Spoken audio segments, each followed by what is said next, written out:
Դուք չեք առարկի, չէ՞ երևի, որ չնայած Սարյանի կամ այլ սրճարանների այդ տեսարաններին հասարակության մեծամասնությունը զզված հիասթափված, շատ մեղմ բառներ եմ ասում, զզված եւ հիասթափված են իշխանություններից։ Հատկապես երբ որ քաղաքականություն են։ Այո, այսինքն 10-ից 7-ը, 8-ը համ իմ շրջապատում գոնե ոչ նորմատիվ բառապաշարով են արտահայտվում այս իշխանության հասցեին։ Բայց այդ մարդկանց դժգոհությունները սահմանափակվում են խոհանոցներում, ընկերական միջավայրերում, սեղանների շուրջ եւ չի կապիտալիզացվում որպես քաղաքական process։ Սա ունի մեկ պատճառ։ Պատճառն այն է, որ ընդդիմադիր քաղաքական ուժերը չեն կարողանում, որում այստեղ անհատական մեղավոր չփնտրենք, հա։ Հավաքական փորձենք բոլորս մեր պատասխանատվության բաժինը ֆիքսել։ Չեն կարողանում հասարակությանը մատուցել այլ ընտրանքային արժանահավատ ծրագրեր, որովհետև շատ դժվար է, երբ որ միավորումը ոչ պոզիտիվ է լինում, այսինքն ինչ-որ բանի դեմ լինում է դա, բայց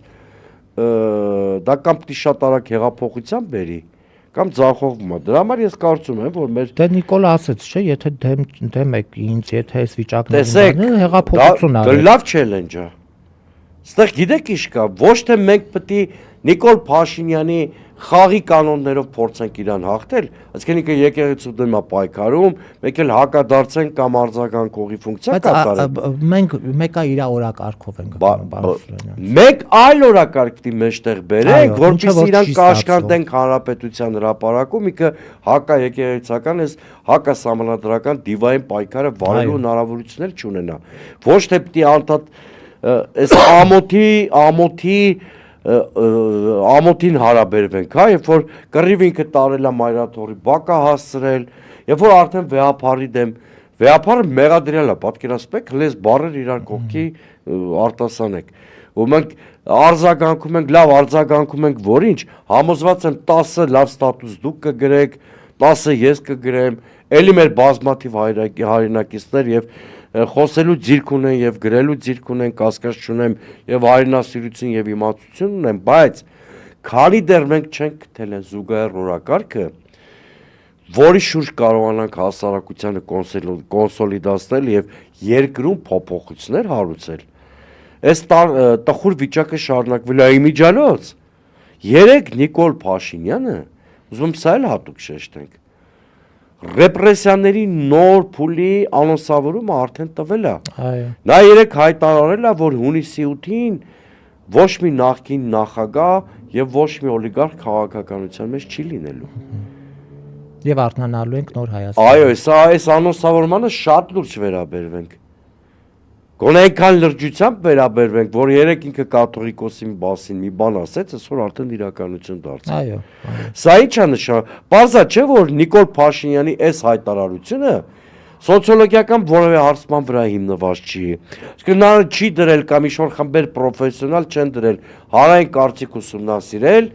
որի հիման վրա էլ ասենք Փաշինյանը այս հայտարարությունը արել է։ Չկան նման բաներ, թե չէ Փաշինյանը մեծ սիրով իր պոպուլիզմն էլ մենք ճանաչում ենք, հիմա այսպես մեծ սիրով մի հատ հայտարարություն էր հանել, այսպես պարզել էր, ասել էր, տեսեք, այս ինչի սոցիոլոգիական հարցումը ինձ հիմք է տալիս, որպեսզի ես նման հայտարարություն անեմ կամ այն ինչ փորձագիտական խմբի եզրակ, ոչ, նա էլի գործում էր ցույցում տալու տրամաբանությամբ։ Հետո չմոռանանք, այդ մարդը հայտարարել է, չէ, պարոն Սուրյանյանց, որ ես կառավարությունն եմ, ես եմ կառավարությունը եւ կառավարությունով լինելով հանդերձ որոշումներ կայացնողը ես եմ։ Այսինքն ստացվում է, որ կարող է համարել մեկ մարդու։ Այստեղ խնդիրը չի, որ ես հիմա նախկին նախագահներին կամ օլիգարխներին եմ պաշտպանում։ Խնդիրն այն է, որ Նիկոլ Փաշինյանը երեք պարզ ասեց, որ ընտրությունները մրցակցային չեն լինելու։ Այո։ Ընտրություններում անկանխատեսելիության եւ անորոշության բաղադրիչները, որ ցանկացած մրցակցային ընտրության բանն են, կարևոր բաղադրիչն են, դեր չեն ունենալու։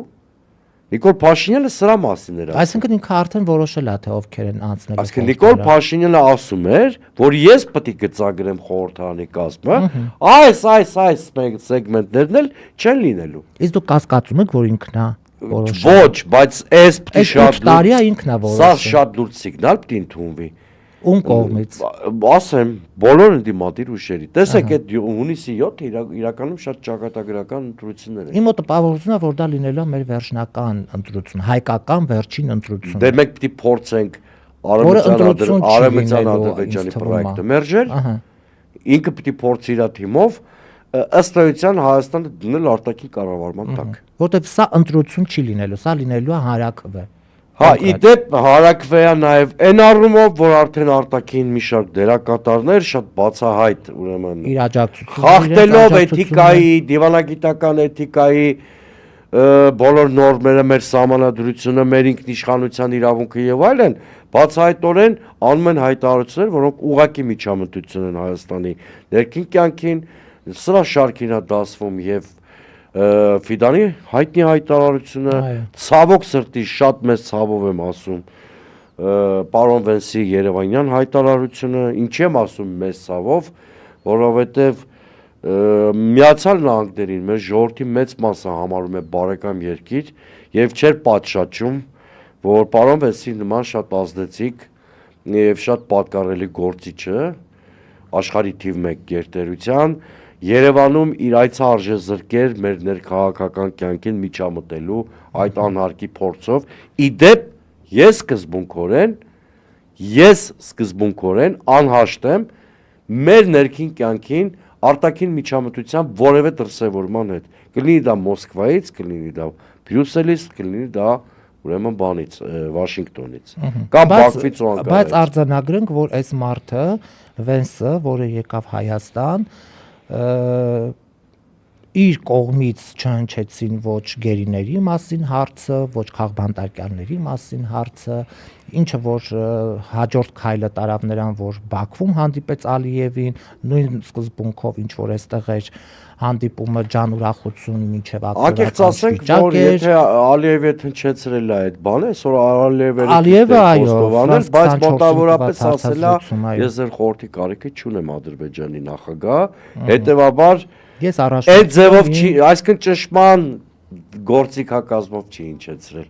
Շուտ բանը խնդրանքի ձևով արել է, այն էլ ասել է ձեր խնդրանքը ձեզ պահեք, մոտ ես դատում եմ Ալիևի Ֆրանս պրեսին թե Ֆրանս 24-ի տված հարցազրույցից։